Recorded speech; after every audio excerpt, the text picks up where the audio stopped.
You're working just the way you always have, maybe even better. You're more experienced, handling tasks with ease. Then it starts. Your opinion's no longer relevant. You're always overqualified. Suddenly, you're unemployable.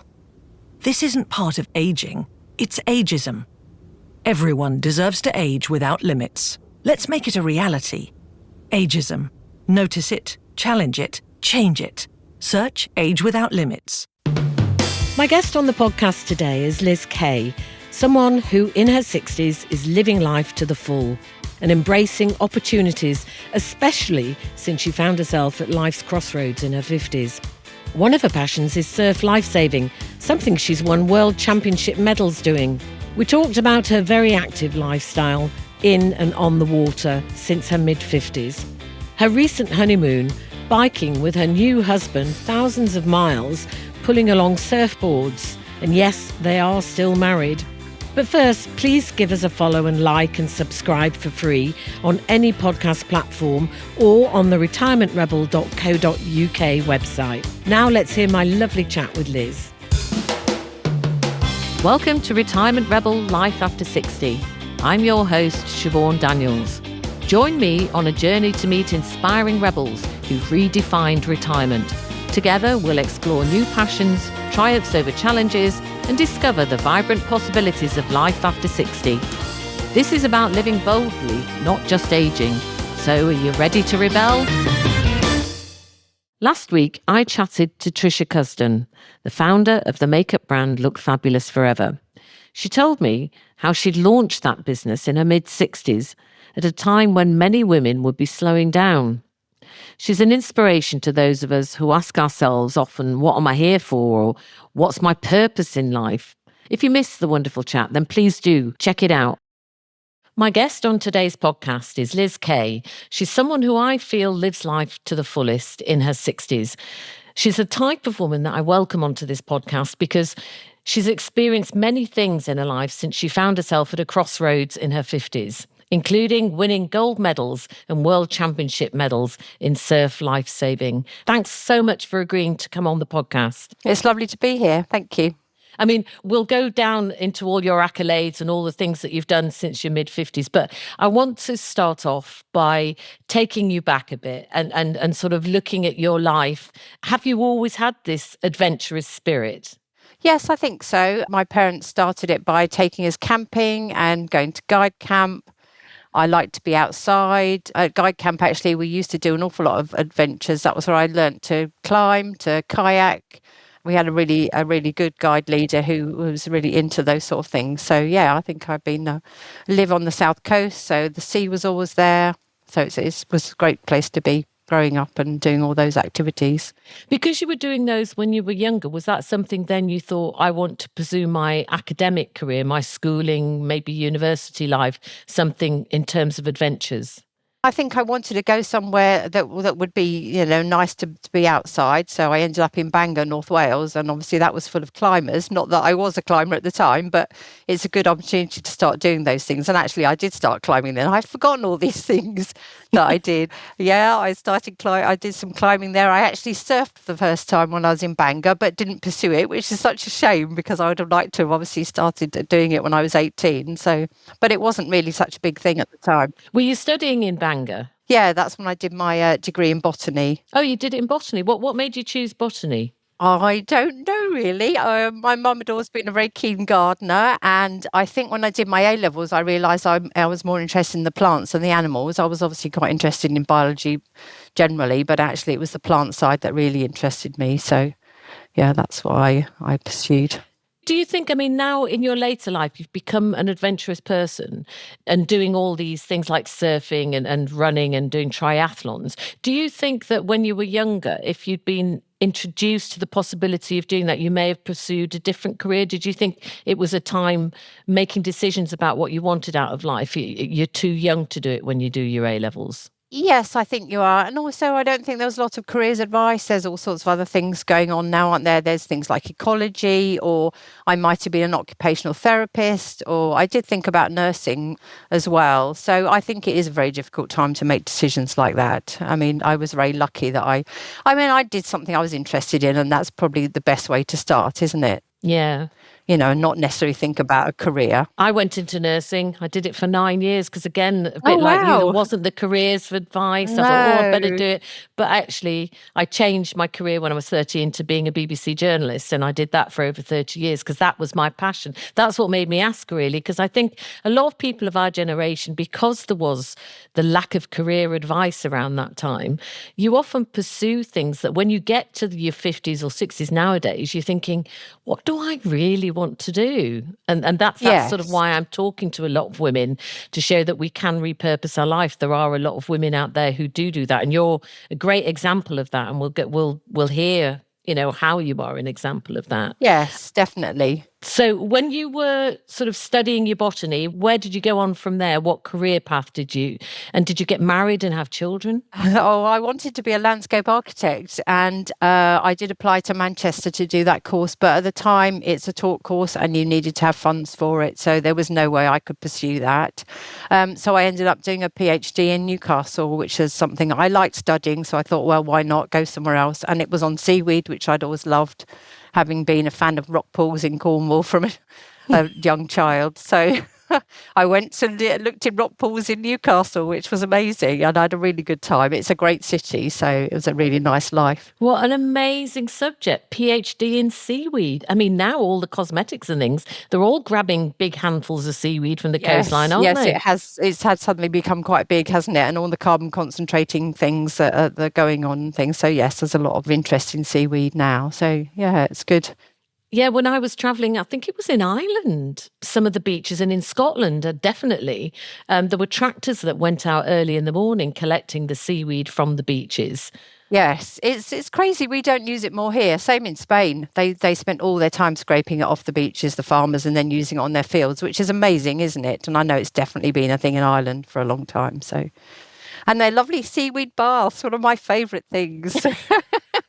So when we travel in Ireland, I've never had one. Oh, you have to have one. Maybe it's something I should try. It's absolutely amazing. So Martin's taken me to 2 or 3 of them on our travels around Ireland, and they're just amazing. Yeah, perfect thing to do. Just lovely. What are the benefits then? Well, I think what happens is the hot water breaks down the cell walls and lets out the sort of all the mucus that's on seaweed, and it ends up on your skin, in the bath water. And it's just, yeah, you do have to get over the sort of creepy crawlies. And I was going to say, Liz, you're not selling it to me. You're not selling it to me. Oh no, you need to try it. It's great.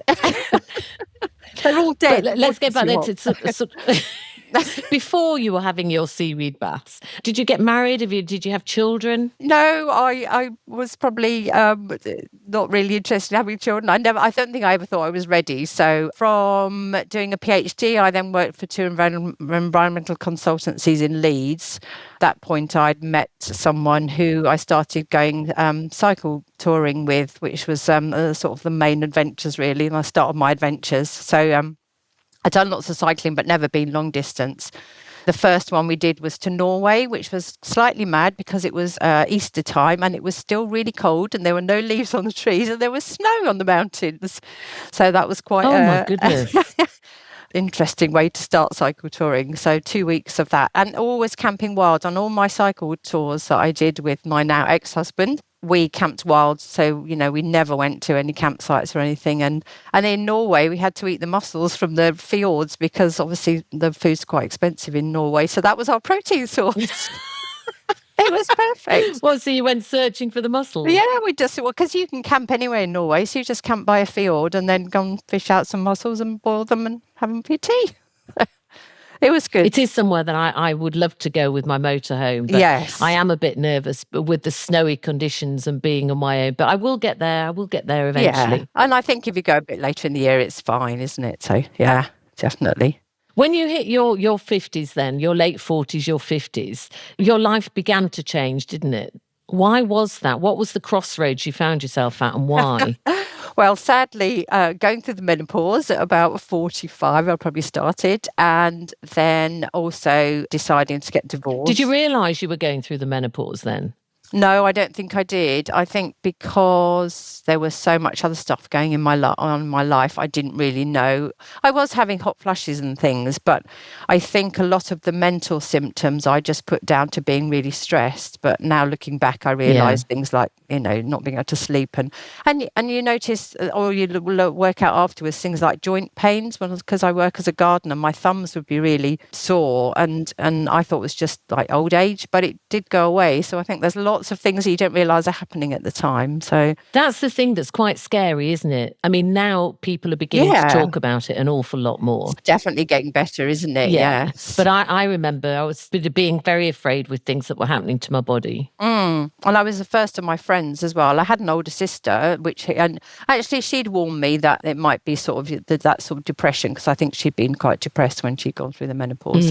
So I had a bit of warning about that. But then getting divorced as well was obviously quite difficult. And approaching 50, I was dreading being 50. In fact, I think I probably... Really? Yeah, I don't know. From the day I was 49, I think I was trying to remember this, but I'm sure I was quite often in tears. And you know what I did? I think because I was still with my almost ex-husband, I was so stressed that it would be awful. I took myself off to the Scillies for the end of that my birthday time. It was a bank holiday actually, and spent my birthday on the Scillies all by myself. What a great thing to do! No, it's not sad.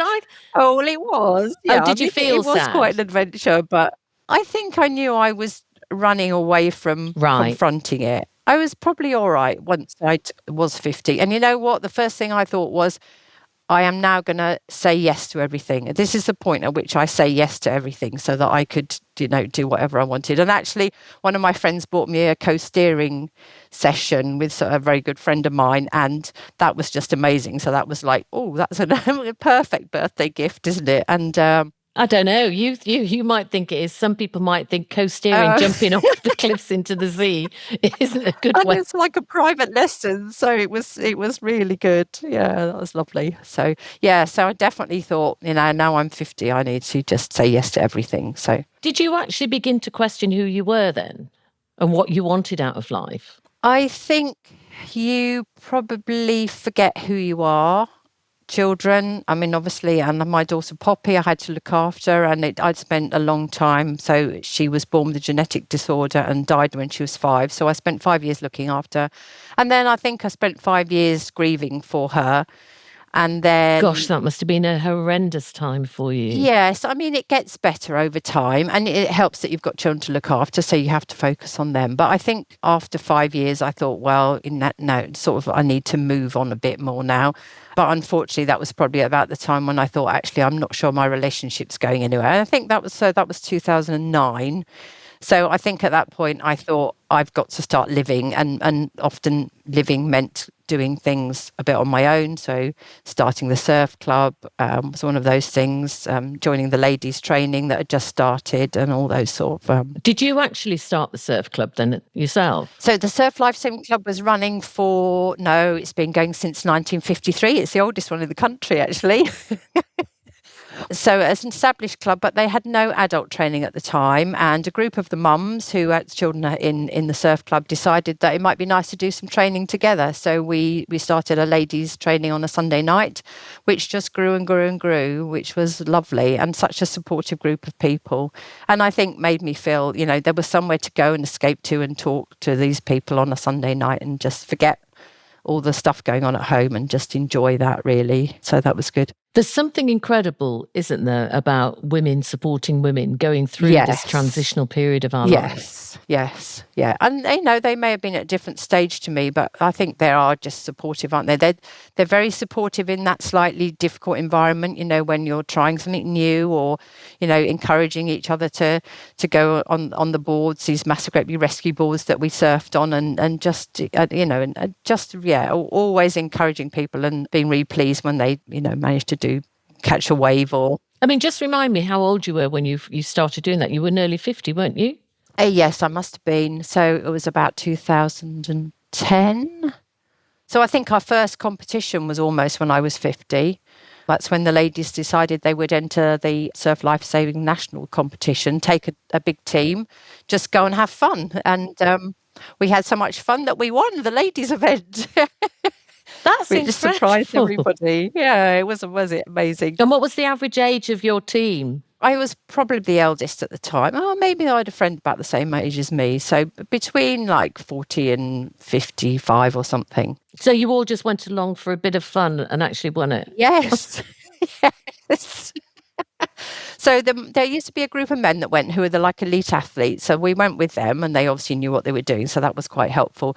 And then they saw us one, and then they thought, well, maybe if we had more men, we could win the whole tournament or the championship. So that's what happened. The next year they found a few more men to join in, and we took an even bigger team, and we won the overall competition, which was incredible. That really is incredible, though, that you but of course the men felt that they had to join you, did they?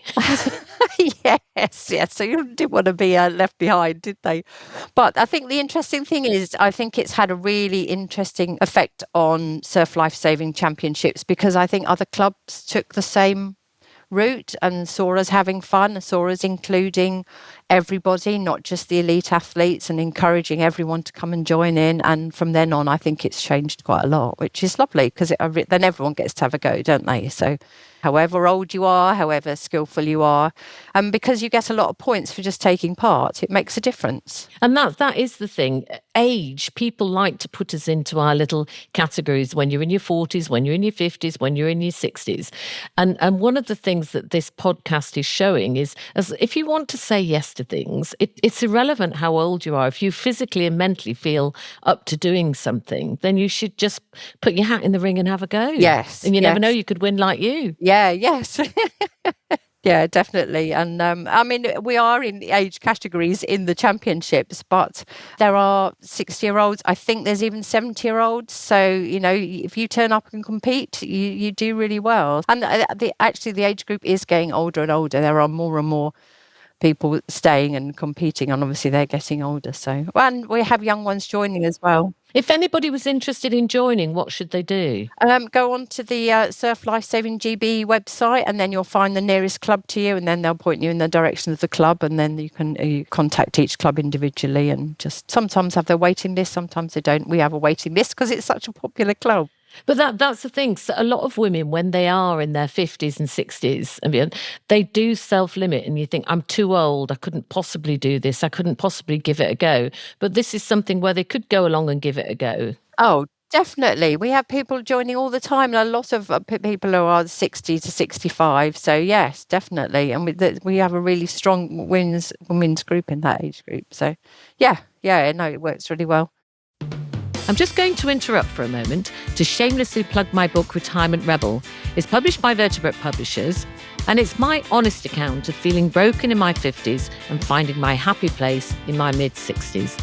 I got rid of my home and possessions and hit the road in my motorhome for a roller coaster ride along life's adventures. I want it to help younger women not to fear aging and older women to grab life and run with it. You can purchase a copy in most bookstores and on Amazon. Right, now back to the conversation. What advice would you give to women who are struggling with the menopause, at that crossroads in life, asking themselves, who am I? What do I want from my life? Just go out and join a club, or we have a lot of cold water swimming goes on here, and there's always people who are, getting in the sea pool to swim. So I think there's always a group of people who will encourage you and be there for you and support you through all those things. And also they're the sort of things that take your mind off things, don't they? You go there, you get on with what you're doing, you enjoy your activity, and you probably don't think about what's going on at home. And yeah, so just say yes to things, basically. Say yes to anything that's going. I love that attitude. I really do. Because you've also said yes to some triathlons, haven't you? Yeah, that was in the past. I almost wish I should have done the one when I was 60, actually. That should have been my one that I redid, because I did it when I was, I don't know, 40 or something. But yes, that was the one thing that I... 40 or something, that's still not a spring chicken, as you say, for starting triathlons. Yes, and in fact, I probably did some earlier when I was probably younger than that as well. So I mean, I think these days everyone is happy for everyone to join in with all these things. I think there's room for everybody to just have a go, and most places are very encouraging. Our local triathlon is just amazing. Most people will think, oh, I might try this year, because it's just one of those local events that everyone loves and everyone joins in. So yeah, I think, and I'm sure it's like that in most places. It isn't, though. That's the thing. It should be like that. A lot of the communities in Devon and Cornwall and by the coast, I think there is a lot of that. But further up the country, it's still got to permeate everybody in the communities to support one another and to be more physically active. And I think there is a growing tribe of women, older women in particular, who are getting out there and doing things, which is why I wanted to talk to you, to inspire them. Yes. I mean, people like Jo Mosley, who's amazing, isn't she? That she's, is up in the north doing her paddleboarding. So, yeah. Yeah, Jo was one of the first guests on my podcast that I spoke to, my Instagram lives, I mean, and she is an incredible woman. She's just turned 60 this year. Right. Oh, yes, she has, hasn't she? Yes. Yeah. And she's paddleboarded, what was it, the Leeds-Liverpool Canal? Yes, that was her first adventure, wasn't it? And she did that in her 50s, and that was life-changing for her. She's a very positive story, hasn't she, hers? And now recently you have embarked on another challenge. Was it over 3,500 miles on a bicycle? What was that all about? Yes, well, when I was 30, I went cycle touring in Argentina for 3 months, wild camping again, and that was a pretty major adventure. And it's something that I always wanted to do again, and probably not had the opportunity all the time to do such a big adventure. So when Martin and I were in Portugal a couple of years ago and we saw someone cycle touring, I said to him, we could do that. And then from then on, that's how that adventure started. So a lot of planning and working out how we could do it. So then we decided that we would cycle all the way along the Atlantic coast. So from Roscoff in France to Sagres in Portugal, along the coast of France, the north coast of Spain, and down the other side of Portugal. And took 3 months to do that, the maximum time we were allowed, obviously, to do that journey, on electric bikes and towing surfboards on trailers so that we could surf all the way down. Yes, perfect for Martin. And that was actually your honeymoon, wasn't it? It was, yes.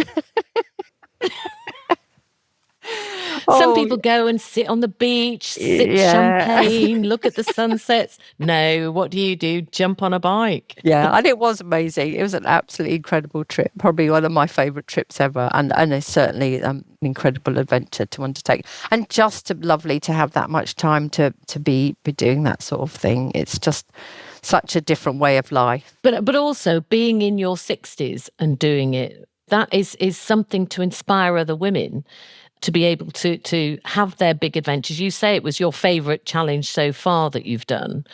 And that's what I like. When I realised how far you'd actually cycled, I just thought, I've got an electric bike, but I do, 25 miles, 30 miles, and I think that's me done for the day. And I watched your journey and it was incredible.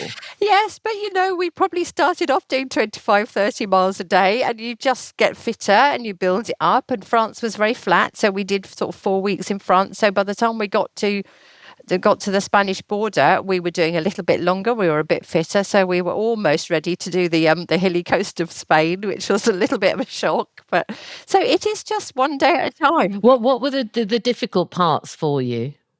For me, I thought I might be bored, which is an interesting thing, isn't it? Because I do like to listen to Radio 4 a lot of the time. When I work as a gardener, I tend to have Radio 4 on constantly, so I'm constantly engaging my brain. But actually, you spend so long thinking about how you're feeling, thinking about where you're going, what you're eating, what the weather's doing, looking around, watching where you're going on the path. Your head is full of all that, and it's a really lovely way to just spend your time, sort of a little bit out and some inward focusing. So So I wasn't bored. I thought that might be a problem, but it wasn't at all. And sometimes you think, oh, what if I want to come home? What if I want to stop? But actually, we never didn't want to get up in the morning and cycle, which was incredible. Not once did we think, I'm bored of this, don't want to do it anymore, I can't do it anymore. So, What were the high points for you? well, they're interesting because you don't sort of get high points, really high points. There's high and low points every day. There's an amazing bit of scenery, or there's a lovely beach where we went surfing or belly boarding, or some really nice food. And then there's the bit where you're a bit tired and you've got another hill to go up, or it's a bit rainy. So it changed all the time, but just overall, just an amazing trip. I bet you were thankful that you had your electric bikes, though, because I know there are people go, well, it's not a proper bike. I actually cycled past somebody on a canal path once. No, I shouldn't say that.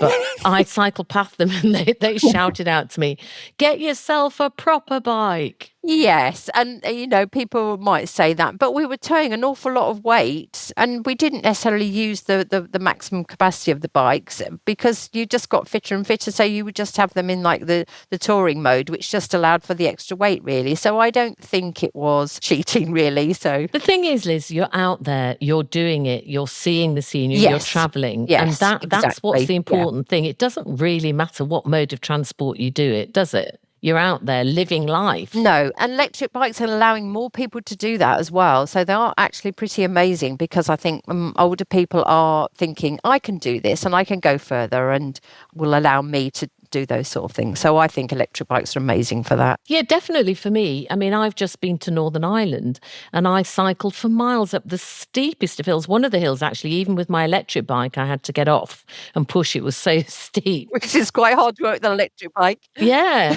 Because they're heavy, aren't they, to push? I wouldn't have gone far. No, exactly. They just give you that extra confidence, don't they, that you can make it. You sort of takes away that worry, so it allows you to have a bit more freedom, which is incredible. What would you say to anybody who's thinking of doing an adventure like that? What kind of tips would you give them, especially somebody who may be a bit older? Oh, I think just go for it. Maybe, make sure you've done a little bit of training beforehand. But what is there to lose? If you can't manage it, you just stop and come home, don't you? It's like, until you've tried it, you wouldn't know, would you? I mean, I still look at the map of the route and think, did we really do that? And did we really spend 3 whole months cycling every day? When you're in it, you just do it. And so I think anyone should have a go, definitely. Are you planning any more adventures? I think we'd like to do another cycling trip. Martin's talking about the west coast of Ireland. Might need some good weather because, of course, surfing's amazing, isn't it? And we have actually now bought some very lightweight longboards. So I think this adventure is coming along. Probably just need the time. And were you still talking to each other at the end of it? Oh, yeah. We get on really well. We've spent months and months together. Yeah, even in a tiny tent. For 67 nights or something, which probably was the hardest thing. That's quite putting the tent up every night and putting it away and packing everything up. It takes time, but no, I don't think we only really fell out about me when I was a bit hungry. Oh, do you get hangry? Yes, a little bit. No, I can relate to that. Especially in Spain when they eat at 9:00 at night. We hadn't got organised and couldn't find the restaurant at that point. Now I'm a bit, really needed some food. So if you were talking to your younger self now and looking at yourself now in your early 60s and embarking on an adventure, 3,500 kilometre adventure on your bicycle, that's a heck of a long way. Do you think your teenage self or yourself in your early 20s would have seen you doing that in your early 60s? Well, it's quite interesting because I do remember being on one of our cycling tours. And I think we were in Sardinia. And thinking, I wonder how I will keep doing this when I get older. And of course, the answer is electric bikes. So I think I probably did imagine that I would like to keep doing it. So that's why it was such a lovely thing to think, oh, I am doing this. I thought about it and this is how you do it. It was something that I'd always loved. But I think women are aging differently now, don't you? Yeah, definitely. What would you say for you are the positives about getting older? I think I'm probably almost as fit as I was. I think I try harder to keep fit and definitely to be more adventurous. I do have a bit more time because I'm semi-retired, which is good. It's obviously meeting Martin and finding someone that, we love being with. And obviously his book writing has allowed us to do lots of these adventures. So that's just been incredible. So, yeah. Yeah, I mean, we must say that your Martin you're referring to is Martin Yes. Dorey. Yes. And he's written some incredible books, hasn't he? Helping people explore Great Britain. And is he done, what are the other ones he's done? He's done Scotland, Ireland, France. Scotland it was. Spain and Portugal. So yes, he's done quite a lot. Yeah, which has been amazing. So I've been very lucky to be able to go on adventures with him for writing all those books. Well, it's funny because it's come full circle with me with Martin. I've met him at the Caravan and Motorhome Club shows, but I got given one of his books by my niece when I first retired and embarked on my nomadic lifestyle in my motorhome. Wow. So when I actually met him, I was like, oh my goodness, yes. It's Martin Dorey. So I've come full circle talking to you now. And I'm really, honestly, I'm loving talking to you. I'm loving your zest for life and all the kind of things that you're doing because, I've got my little rebellious tribe here of women and we're just trying to show that we're all out there. Not all of us. There's a lot of us out there who are living life, not just existing. These kind of conversations that people can tune into the podcast, hear us talking and think, do you know what? Yeah, I'm going to get in touch with my local surf club, or I might jump on a bicycle, or I might say yes to something I hadn't said yes to before. Yeah, and I think there are a lot more people doing it. There are a lot of clubs in Bude, but hopefully they are around the country. There's sort of people who are doing swimming. And what kind of advice have you been given in later life, particularly in your 60s, from somebody about aging and about living that has helped you? I don't know if it's actually been given the advice, but I think it's really obvious from living here that the more active you are, the longer you live and the happier you are. There's a lot of people who live in Bude, ex-surf club members who at 90 are still walking across the downs to their house at their beach hut and back again, or really active in the community. So I think it's just something that goes on here, and it's so obvious from everybody that having a healthy lifestyle makes you live longer and be happier. And there's obviously a lot of the mental health aspects are becoming much more interesting for people, aren't they? And obviously all these things that we do here, the surfing, the swimming, really contribute to that. And I think that's a very big thing and probably a really important part of being active, in your 60s and beyond. I also think that the friendships that you forge as you get older, there's a special quality to those friendships. I don't know what it is, but the women supporting women and that sort of attitude of I don't give a monkeys anymore and I'm going to say yes to a lot more, and literally that rebellious spirit which I'm sort of trying to culture even more on this platform. Yes. We have a lovely 65-year-old who's joined our club in the last 3 years, and she was determined because she's in the 65 category. She was going to take part in absolutely everything in the national championships, and she's just incredible. She said, even if I have to walk the 1K run, I'm going to do it. And she just doesn't care because she just wants to be part of the club. And she's just so enthusiastic and so lovely. And she's just up for anything and everything. Yeah, people like that are amazing. Yeah, I mean, I'm on this platform gathering more people who are rebellious and who are facing their fears and who are not self-limiting anymore, because that is one of the problems. I think I was guilty of that and a lot of people are guilty. So what will people think if I do that, or I couldn't possibly do that? And I know a lot of people thought when I headed off, got rid of my home and headed off in my motorhome, that they were sort of almost embarrassed that I was doing something so radical.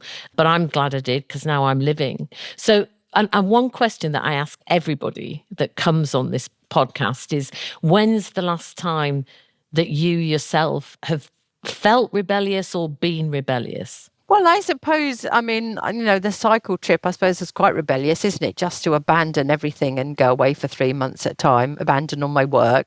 I mean, for me, I think I've always had that rebellious spirit in me. From when I look back now, I think it's always been bubbling under, waiting to come out. And I think once I've hit sort of 60 and I've got less worries about what people think and what I'm doing, that rebellious spirit has just flourished. And I think I'm seeing that more and more in women 60, 70, 80 and beyond. Yes, I think if you ask Martin, he'd probably say I was always a bit rebellious and never, would never say no, I can't do that, or not think that I could do it, or not be told that I couldn't do it. Let's put it that way. So I think I've always had that. I think it just gives you the confidence to go and try things, doesn't it? Because maybe you don't care what other people think, or you don't worry about what other people think, or you just want to give it a go. But I think women listening to women like you who are doing it gives them that confidence. It almost gives them that permission to have a go as well, which is it's why it's important that we do talk about what we're doing. Yeah, definitely. Yes. Yeah. I think I'm just so surrounded by it with the Surf Life Saving Club, because it just is our way of life to encourage people to do a long swim when they've only just started swimming. So everyone gets encouraged to try, different things and things that they probably think are out of their comfort zone, but because there's so many people around encouraging them, they have a go. So there's a great campaign at the moment by the Centre for Ageing Better that's asking people, are we ageist in society, to highlight ageism. And I think it's something that they want to address so that the younger generation come through and they're more likely to live more positive lives and do what we're doing as a smaller group of people doing it. It'll be the norm for everybody to do it, because ageism, we can tackle the problem of ageism. Yes, we just need to set a good example, don't we? Which hopefully we are doing as the group of women who are doing those things. And I think, again, in beauty, it's very noticeable that, the younger people do see all these people doing all these things until they're, 70, 80, 90. So I think leading by example is probably a really good way of hopefully tackling that if it is an issue. Well, I wish you luck with all your challenges that you're going to do, and I hope you keep on winning those medals with your beach lifeguarding. What kind of things do you have to do then to get the medal? There's all sorts of events. So there's running events, there's silly games on the beach events, there's board races, swimming races, relays. It goes on for 2 days basically of events that just from sort of 7 o'clock in the morning till 7 o'clock at night. So lots and lots of different events. Well, keep on challenging yourself. I've absolutely loved chatting to you, and I'm thrilled that you've been an example to other women to encourage them and inspire them to get out there and say yes more.